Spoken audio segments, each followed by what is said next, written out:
ஒரு பெரிய நாடு, அருகிலே ஒரு குட்டி தீவு. வெறும் 500 பேர்களை கொண்ட குட்டி தீவு நாடு அது.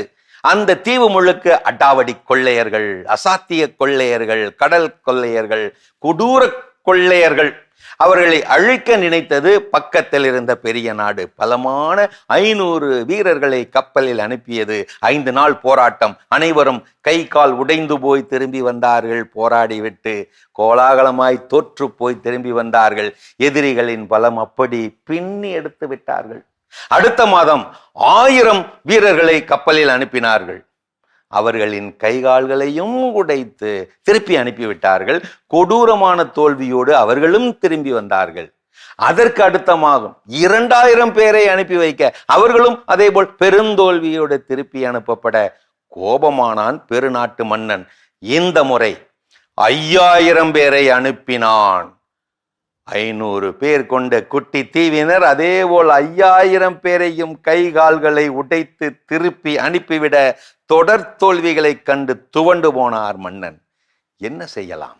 தீவிரமாக யோசித்தான், அதீதமாக ஆலோசித்தான், அதன்படியே செய்தான்.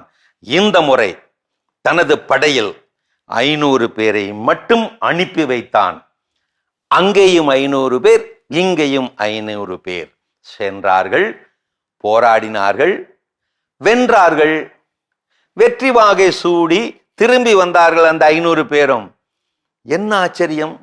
இது எப்படி சாத்தியமானது? ஒரே ஒரு வித்தியாசத்தால் சாத்தியமானது.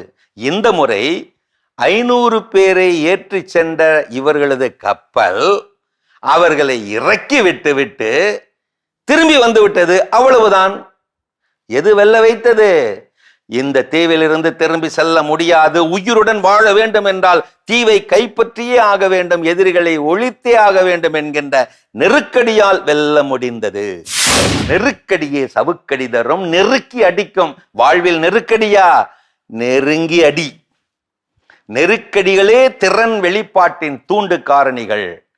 புதிதாக தோன்றும் ஒவ்வொரு நெருக்கடியையும் தட்டி கழிக்காமல் சந்திப்பதே முதிர்ச்சியின் அறிகுறி.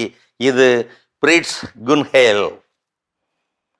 வெல்வது எப்படி என்று யோசிப்பதை விட தோற்றது எப்படி என்று யோசித்துப்பார். அடுத்தடுத்து வெல்வது உறுதி. நெருக்கடிகளை நேசியுங்கள். அதுவே உங்களது வெற்றியை வெளிக்கொணரும் மறைமுக சாவி. அது ஒருவரது வாழ்க்கையின் நெருக்கடியின் போது எத்தனை மனிதர்கள் மறைந்து போகிறார்கள், எத்தனை வேடதாரிகள் வெளிப்படுகிறார்கள். என் வாழ்க்கையின் தாரக மந்திரம் இது. எனது நெருக்கடி நேரங்களில் வெற்றியை அடைய கடைசியாக நான் ஓடுகிறேன் என்பதற்காக வருந்தியதே இல்லை. இன்னும் நின்று விடாமல் ஓடிக்கொண்டிருக்கிறேன் என்பதே என் மகிழ்ச்சி. என்னடா இது! நிலையில்லா வாழ்வில் நிலையான நெருக்கடிகள்.